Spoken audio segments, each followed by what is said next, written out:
प्राचीन काल की बात है।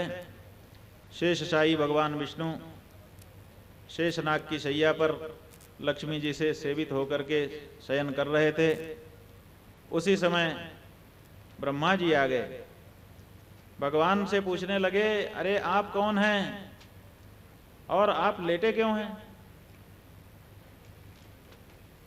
भगवान विष्णु ने कहा, अच्छा आप कौन हैं और हमसे ये क्यों पूछ रहे हैं? ब्रह्मा जी ने कहा, जानते नहीं हो हमको? कहा आप बता दीजिए, जान कौन है आप? कहा कि हम पितामह हैं। पितामह माने पिता का पिता, पितामह कहलाता है, बाप का बाप। तो हम पितामह हैं ब्रह्मा। पितामह माने पिता का पिता। हमको उत्पन्न जो करे उसका नाम पिता, और उसको जो उत्पन्न करे उसका नाम पितामह। तो हम तुमसे 2 पीढ़ी बड़े हैं, और हम आकर के खड़े हो गए और तुम लेटे हुए हो, उठ के खड़े भी नहीं हो रहे हो। ये तो घमंड है तुम्हारा, ये सही नहीं है। अच्छा व्यवहार इसको नहीं कहा जाएगा। विष्णु भगवान ने कहा, महाराज आओ बैठो, ये गुस्सा किस बात के लिए, और इसमें कौन सा अभिमान की बात है? घर के अंदर पिता हो पितामह हो सब घुल मिल करके रहते हैं। अरे कोई कहीं बैठ गया, कोई खड़ा हुआ नहीं हुआ, औपचारिकता जहां है वहां की बात अलग है। कोई सभा सोसाइटी थोड़े हो रही है कि हम सब औपचारिकताएं निभाएं। कहा ना, ये गलत बात है। तुम खड़े हो, खड़े होकर के पहले हमारा स्वागत करो। पितामहश्च जगतः पाता तव च वत्सक। मैं सारे संसार का पितामह हूं और तुम्हारा भी रक्षक हूं, इसलिए पहले खड़े हो, खड़े होकर के हमारा स्वागत करो, उसके बाद फिर आगे बात होगी। भगवान विष्णु ने कहा, शांत हो जाइए, बैठिए, आपकी सेवा क्या है वो बताइए, हम सेवा करें। कहा हमने पहले ही बता दिया, पहले खड़े हो, प्रणाम करो, स्वागत सत्कार करो, उसके बाद आगे बात होगी। क्यों? क्योंकि मैं पितामह हूं। तो भगवान विष्णु ने मुस्कुरा करके बड़े शांत स्वर में कहा कि पितामह, आप की उत्पत्ति कहां से हुई? कमल के ऊपर ना, और वो कमल किसकी नाभि से निकला है? याद है आपको? अगर आप कहते हैं कि मैं जगत का पितामह हूं, तो आप तो हमारी नाभि के कमल से उत्पन्न हुए हो, आप तो हमारे बेटे हो। तो पहले तो आप ही हमारा स्वागत करो, उसके बाद बात होगी। अब इस पर बात आगे बढ़ गई। मैं श्रेष्ठ हूं, वो कहते थे मैं भी श्रेष्ठ हूं। अब दोनों अपनी अपनी श्रेष्ठता बताने लगे। अंततः युद्ध शुरू हो गया। और जब भगवान ब्रह्मा और विष्णु में युद्ध शुरू हुआ, तो ब्रह्मा जी के जो मानने वाले ब्रह्मा जी के भक्त थे, विष्णु के मानने वाले जो विष्णु भक्त थे, वो भक्त भी आपस में लड़ने लगे। जब हमारे स्वामी लड़ रहे हैं तो भक्त कहाँ रुकेंगे, वो भी लड़ने लग गए। अब बहुत बड़ी लड़ाई शुरू हो गई। जहां देखिए देवता पहले विमान पे चढ़ के आए देखने के लिए कि ब्रह्मा विष्णु का युद्ध देखें, लेकिन और फूल बरसाने लगे कि बहुत बढ़िया बहुत बढ़िया। लेकिन जब बाद में हिंसक होने लगा युद्ध, तब उनको भी चिंता हो गई। अब क्या करें, बहुत दुखी हो गए। कहने लगे ऐसा हो, अगर कुछ गड़बड़ी हो गई, किसी की भी पराजय होगी तो नुकसान किसका होगा? ये संसार का नुकसान होगा। ब्रह्मा जी पराजित हो गए तो सृष्टि रुक जाएगी, और विष्णु जी पराजित हो गए तो पालन रुक जाएगा। ऐसी परिस्थिति में अब कुछ न कुछ किया जाना चाहिए। कोई रोको इस युद्ध को, ये युद्ध आगे लंबे समय तक चलना ठीक नहीं है। कौन रोके? तो सारे देवता दौड़े दौड़े कैलाश पर्वत पर भगवान शिव के पास पहुंच गए। महाराज रक्षा करिए। कहा आप लोगों को कोई समस्या है? कहा हम लोगों को कोई समस्या नहीं, लेकिन विष्णु और ब्रह्मा जी आपस में लड़ रहे हैं। भगवान ने कहा चिंता मत करो, हम दोनों का युद्ध रोके देते हैं। आप लोग सांस लो, शांति से बैठो, चिंता मत करो। इस तरह से भगवान ने सबको सांत्वना दी, अपने गणों को कहा कि जाओ युद्ध स्थल में पहुंचो, और हम भी वहीं पर आ रहे हैं। तो सारे देव जो गण हैं शिव जी के, वो वहां पर युद्ध जहां हो रहा था वहां पहुंच गए। और तभी सब लोग मिलकर के देखते क्या हैं कि ब्रह्मा और विष्णु जहां झगड़ रहे थे आपस में, उसी के बीच में एक ज्योति का स्तंभ प्रकट हो गया है। उसी का नाम ज्योतिर्लिंग कहा जाता है। वही चिन्ह था भगवान का कि यहां पर भगवान शिव का तेज आ गया है, और ज्योति थी इसीलिए उसका नाम ज्योतिर्लिंग पड़ा। लिंग माने चिन्ह, लिंग माने चिन्ह होता है। लिंग शब्द का अर्थ जो मूत्र इंद्रिय है उसको भी लिंग कहते हैं, लेकिन वही अर्थ यहां नहीं है। यहां चिन्ह से अर्थ है, जैसे स्त्रीलिंग, पुल्लिंग, नपुंसक लिंग हम लोग पढ़ते हैं, तो वहां पर लिंग शब्द का अर्थ मूत्रेंद्रिय नहीं होता है, वहां पर चिन्ह से होता है कि ये स्त्री चिन्ह है, ये पुरुष चिन्ह है, ये उभय लिंगी चिन्ह है। तो यहां पर लिंग माने चिन्ह, तो वो भगवान शिव का चिन्ह प्रकट हो गया, जिससे लोगों को प्रतीति हुई ब्रह्मा विष्णु के बीच में अब शिव जी आ गए हैं, वही इस युद्ध को रोकेंगे। तो वो जब अग्निस्तंभ के रूप में, ज्योतिस्तंभ के रूप में भगवान बीच में प्रकट हुए, तो सब लोग आश्चर्यचकित हो गए कि ये क्या बीच में प्रकट हुआ। ब्रह्मा जी कहने लगे, विष्णु तुमको पता है ये क्या है? विष्णु जी कह रहे हैं, ब्रह्मा जी आप ही बताओ, आप तो कह रहे थे मैं तो पितामह हूं। तो जब आप पितामह हो तो बताओ कि क्या है। हमने तो ये युद्ध शुरू किया नहीं, आप ही आए, हम तो शांति से लेटे हुए थे, आपने युद्ध शुरू किया, आपका दायित्व है कि आप बताएं कि ये क्या है। ब्रह्मा जी ने कहा, देखो सच बात यह है कि हमको भी नहीं पता है और तुमको भी नहीं पता है। देखो अब हम लोगों को पहले पता कर लेना चाहिए कि ये क्या है। तो ऐसा करो कि कोई ऊपर जाओ, कोई नीचे जाए, और पता करें कि इसका ओर छोर क्या है, वहीं से इसका असली पता चलेगा। तो ये हुआ कि ऊपर कौन जाए, नीचे कौन जाए। तो ब्रह्मा जी पहले से ही अपने को श्रेष्ठ समझ रहे थे। उन्होंने कहा, मैं नीचे नहीं जाऊंगा, तुमको जाना पड़ेगा। उन्होंने सोचा कि नीचे जाने से कहीं हमारी हार ना हो जाए, तो ऊपर की ओर ब्रह्मा जी चले गए देखने के लिए कि ये क्या है, ऊपर से लटका है कि नीचे से आधार पर खड़ा है खंभा, पता ही नहीं चल रहा है। तो विष्णु भगवान नीचे की ओर गए, ब्रह्मा जी ऊपर की ओर गए, चलते चले जा रहे थे, चलते चले जा रहे थे। विष्णु भगवान ने शूकर का रूप धारण कर लिया, क्योंकि अंदर पानी है, पानी के अंदर और धरती के अंदर शूकर को गंध आती है, वो गंध से पहचान लेता है। तो वो शूकर रूप धारण करके नीचे गए, और ब्रह्मा जी हंस का रूप धारण करके ऊपर उड़ते हुए पंख फैलाए चले गए। अब दोनों चले जा रहे हैं, एक नीचे की तरफ एक ऊपर की तरफ, चलते ही चले जा रहे हैं, लेकिन उस शिवलिंग का और छोर दिखाई ही नहीं दे रहा। ब्रह्मा जी थक गए, कहने लगे कि कहां तक होगा ये। इतने में उन्होंने देखा तो एक केतकी का पुष्प ऊपर से नीचे की तरफ गिरता चला जा रहा।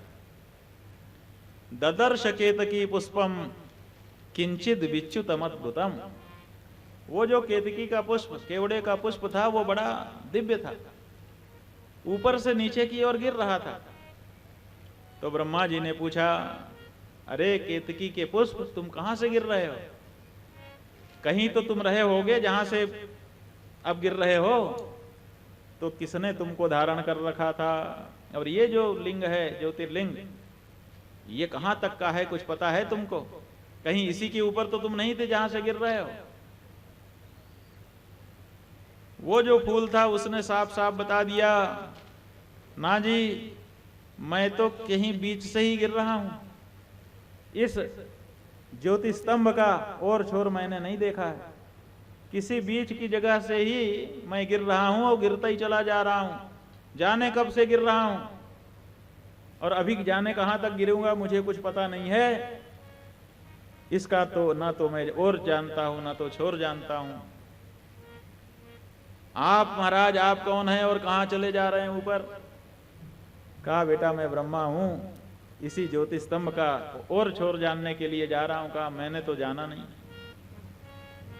कहा इसका मतलब बहुत अभी, हम तो कब से गिर रहे हैं, तब से तो देखते ही जा रहे हैं और हम ऊपर से गिरे नहीं, अंत देखा नहीं हम।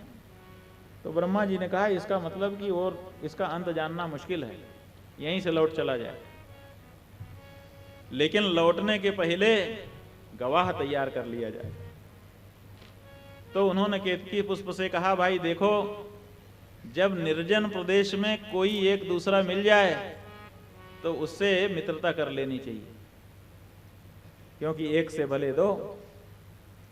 तो तुम अब देखो यहां दूसरा कोई नहीं है, तुम हो और हम हैं, तो क्यों ना हमारी तुम्हारी मित्रता हो जाए। केतकी ने कहा बहुत अच्छा है, हम भी यही चाहते हैं। जाने कब से अकेले अकेले हम गिर रहे थे, कोई बात करने वाला नहीं था, अब कम से कम आप मिल गए बुजुर्ग, बहुत अच्छी बात है, हमारी आपकी मित्रता हो गई। अब किसी भी समय आपको अगर हमारी जरूरत पड़े तो मित्र के नाते हमको याद करिएगा। सखा सोच त्यागहु बल मोरे, सब विधि घटब काज में तोरे। जैसे भगवान श्री राम ने सुग्रीव को आश्वासन दिया था, ऐसे केतकी का फूल कहने लगा अब हमारी आपकी मित्रता हो गई, और एक मित्र मित्र के काम नहीं आएगा तो कौन आएगा, इसलिए कभी जरूरत पड़े तो याद करिएगा। कहा देखो कभी की बात छोड़ो, हमको तो अभी जरूरत है। कहा अभी? बोलिए क्या करना है? बोले बात यह है कि अभी हम नीचे जाएंगे तो वहां विष्णु मिलेंगे हमसे, तो वहां हम कहेंगे कि हम इस स्तंभ का ऊपर का छोर देख करके आ गए, तो आपको हम हमारे लिए ये गवाही देना है। कहा ये तो झूठी गवाही है, झूठी गवाही हमसे मत दिलवाइए।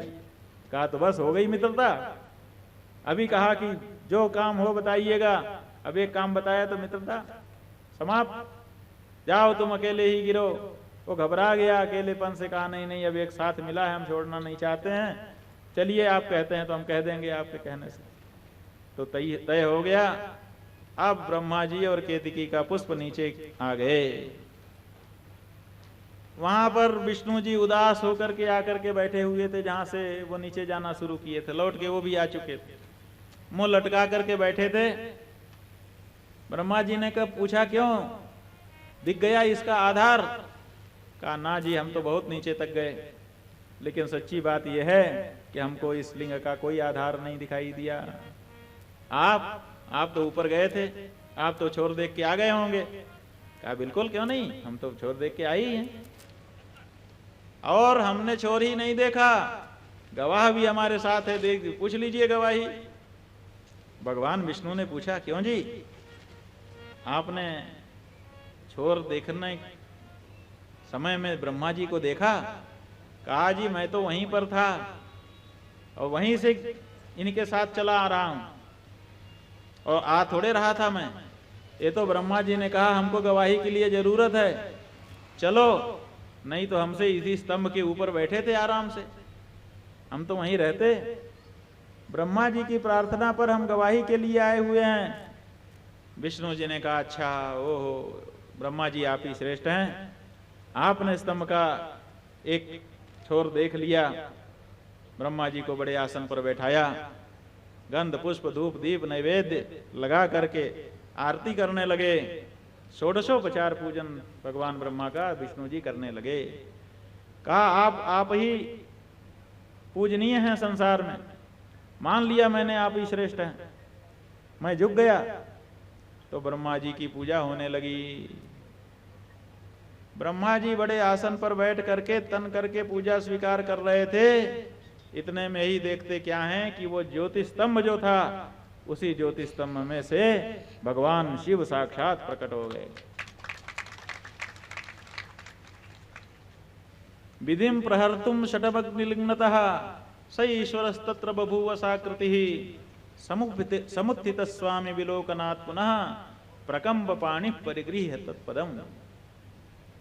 जैसे ही ब्रह्मा जी जब आसन पर बैठ के पूजा स्वीकार कर रहे थे, उन्होंने देखा कि स्तंभ से भगवान शिव प्रकट हो रहे हैं, कांपने लगे। जो सामग्री पूजा की हाथ में अभी अभी विष्णु भगवान ने रखी थी वो हिल करके गिरने लग गई, आसन हिलने लग गया शरीर के कांपने से। ब्रह्मा जी हड़बड़ा करके उठ करके खड़े हो गए, आसन से उतर करके सीधे दौड़े, भगवान शिव के चरणों में जाकर के गिर गए, दोनों चरण पकड़ करके रोने लगे, महाराज मुझे क्षमा करिए। क्योंकि जान गए कि मैंने जो झूठ किया है अब उस झूठ को ये पकड़ लेंगे, क्योंकि ये तो ज्योति स्वरूप हैं, जहां तक ज्योति है वहां तक ये हैं। जिस समय केतकी पुष्प से हमारी बातचीत हुई और कोई तो नहीं था, लेकिन ज्योति स्तंभ तो था, तो इन्होंने सब सुन लिया है, ये सब जानते हैं। विष्णु जी के सामने अभी हमारे पाप का बंडा फोड़ हो जाएगा, हमारा झूठ पकड़ा जाएगा, इसलिए पहले से ही भगवान शिव के चरण पकड़ करके रोने लगे। ब्रह्मा जी, महाराज गलती हो गई, क्षमा करें, मृष्टम क्षमस्व विहितम भवतैव केल्या। महाराज ये आप ही की कोई लीला होगी, आपकी लीला से ही ये हुआ है, क्षमा कर दीजिए हमको, बस इतना ही हम कहना चाहेंगे। भगवान ने कहा अच्छा कोई बात नहीं, वत्स प्रसन्नोस्मि हरे यतस्त्वम ईशत्वमिच्छन्नपि सत्यवाक्यम ब्रूयात् ततस्ते भविता जनेषु साम्यम मया शक्तिरप्यलिप्सी। भगवान ब्रह्मा से अभी नहीं बोले, पहले विष्णु भगवान से बोले, अरे विष्णु, यहाँ पर श्रेष्ठता के लिए तुम्हारा संघर्ष हुआ, लेकिन श्रेष्ठता के संघर्ष में तुमने पराजय स्वीकार कर ली और सत्य बोला, जीत के लिए झूठ का आश्रय तुमने नहीं लिया, इसलिए तुम्हारे ऊपर हम बहुत प्रसन्न हैं। जाओ, आज से हम तुमको वरदान दे रहे हैं, संसार में सर्वाधिक पूजनीय तुम ही हो जाओगे। सत्य की संसार में सबसे बड़ी प्रतिष्ठा है, और जो सत्यवादी है सत्य के समान ही उसकी भी प्रतिष्ठा है, इसलिए तुम पूजनीय होगे। लोग अलग अलग जगहों पर तुम्हारी मूर्ति बना करके, तुम्हारे पुण्य क्षेत्रों में तुम्हारी प्रतिष्ठा करके तुम्हारी पूजा करेंगे, उत्सव मनाएंगे, और तुमसे लोग सत्य की प्रेरणा पा करके सत्यवादी बनेंगे। और फिर ब्रह्मा जी की ओर आंखें फेरी, बड़ा क्रोध था, आंखों से भैरव उत्पन्न हो गए, बड़े विकराल सामने खड़े हो गए। प्रभु आज्ञा दीजिए, आपने हमको क्यों उत्पन्न किया है, आपको कौन सा प्रिय कार्य है जिसको हम करके आपको खुशी प्रदान कर दें। भगवान बोले, ये जो ब्रह्मा है ना, तलवार से जरा इनकी पूजा तो करो, झूठा कहीं का। तो भैरव जी आगे बढ़े, एक 5 मुख थे ब्रह्मा जी, एक मुख का जो बाल था झोंटा, उसको बाएं हाथ से पकड़ा, दाहिने हाथ से तलवार निकाली और 5वां सिर काट करके फेंक दिया, और फिर तलवार उठा ली कि बाकी सिर भी काट दें। सारे सिर ब्रह्मा जी के काटने के लिए भैरव तैयार थे, एक सिर तो काट ही चुके थे। इतने में भगवान विष्णु दौड़ पड़े और शंकर जी के चरण कमलों को उन्होंने पकड़ लिया, आंखों से आंसू बहने लग गए, रो रो करके प्रार्थना करने लगे, महाराज आपने हमको अपना स्वीकार किया है, हमको आशीर्वाद दिया है, हमारी आपसे प्रार्थना है कि ये जो ब्रह्मा जी हैं इनको छोड़ दिया जाए, और महाराज इनका जो एक सिर कट गया उसको भी जोड़ दिया जाए, आपने ही इनको पंचानन बनाया था, आप इनको पंचानन ही रहने दीजिए, इनसे गलती हो गई है। भगवान ने कहा कि नहीं, श्रेष्ठ बनने के चक्कर में इन्होंने जो मिथ्या का सहारा लिया वो ठीक नहीं है, इसलिए आज से हम इनको शाप दे रहे हैं, अब संसार में इनकी पूजा नहीं होगी, इनके मंदिर भी नहीं बनेंगे और इनका कोई उत्सव भी नहीं मनाया जाएगा। ये है झूठ का महात्म्य। और बोलो आप लोग, आप लोग तो बहुत पसंद करते हो ना झूठ को, गवाह भी तैयार कर लेते हो बढ़िया बढ़िया, बहाने भी अच्छे अच्छे तैयार कर लेते हो, प्रमाण भी झूठे बना लेते हो, पुराने कागज तहसील में रखे रहते हैं, हस्ताक्षर करने वाले विशेषज्ञ बैठे रहते हैं तहसील में, जिसको चाहिए 100 साल पुराना कागज बन जाएगा और आप लोग जा करके बनवा लेते हो, है ना। लेकिन परिणाम क्या होगा झूठ का, इसके बारे में नहीं सोचते हो। अरे जब ब्रह्मा जी ने नहीं सोचा तो आप क्या सोचोगे? वो तो बाद में पता चलता है, तब पश्चाताप होता है कि हाय, छोटे से स्वार्थ में पढ़ करके मैंने ये अनर्थ क्यों कर दिया, क्या जरूरत थी। सच्चाई से भी तो काम चल सकता था। हैं संसार में बहुत से लोग जो सच्चे रास्ते पर चलते हैं, क्या उनका काम नहीं चलता है? उनका भी काम चलता है। तो फिर हमने सच्चाई का रास्ता क्यों छोड़ा? ये बाद में जब दंड मिलने का समय आएगा तब आपको पता चलेगा। इस तरह से ब्रह्मा जी दंडित हो गए।